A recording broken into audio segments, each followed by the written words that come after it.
Alejandro Thompson, CEO of Catholic Voices. Thank you for joining me today on New Year's Day. Brenden, what legacy does the Pope leave behind?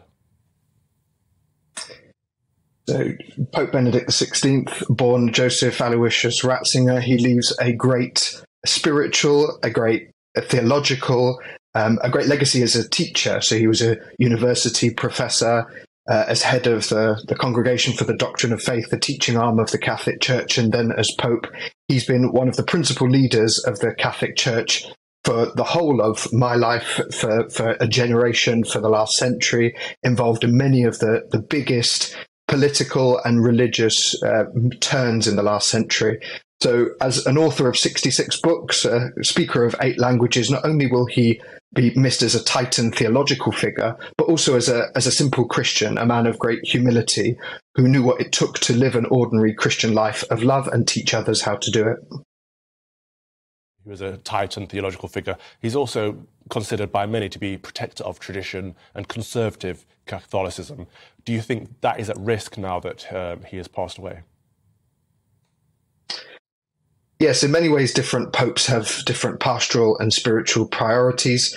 I don't think Pope Benedict is going to be remembered as a great manager or as a great kind of media personality, but definitely as a teacher and writer.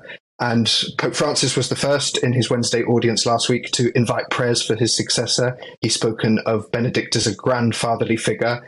And in a sense, he'll be leading the world in prayers, in asking everyone for what Pope Benedict needs now on this part of his Christian journey. So I think in many ways that they were close, but with different spiritual priorities.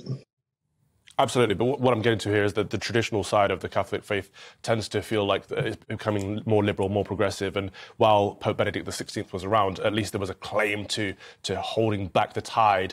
Is the tide going to be released now? Is the Church going in a different direction? Yeah, sure. I've heard some analysis say that now Pope Benedict has died, it's likely that, everything, as if Benedict was holding Francis back somehow. I mean, he's been Pope for 7 or 8 years. So there's clearly not the emphasis like the releasing of restrictions on the traditional Latin Mass. There's been changes that Pope Francis has done that maybe his predecessor wouldn't have done. There's different spiritual things. But I think, to be honest, Pope Francis is getting old and he's in frail health as well. Part of his theological vision as well is trying to build on from, and he's often spoken about building on from what Benedict has done. So I don't see any huge changes that are going to happen now that haven't already happened. Brenden, what will the services and ceremonies be like this week, well, over the next week or so, up until January the 5th, when the funeral takes place? So we've been told by the Vatican that tomorrow, on Monday morning, that Pope Benedict's body will be in St. Peter's, ready for people to go and visit, to make visit. Many people have already booked flights and made travel arrangements to go to Rome. And then his funeral, which will be held and led by Pope Francis at St. Peter's Basilica, will be happening on Thursday. So the faithful universal are asked, all people of goodwill are asked to pray for the repose of his soul. I really encourage you to pick up a book of Benedict's. Most people's lives are changed when they do that. They go from having an image of, God's Rottweiler to the German Shepherd. That's certainly the experience of people who, when he came to the UK in 2010, many people saw, not a kind of scary conservative, but actually they saw someone of deep intellectual vigor and also of great humility.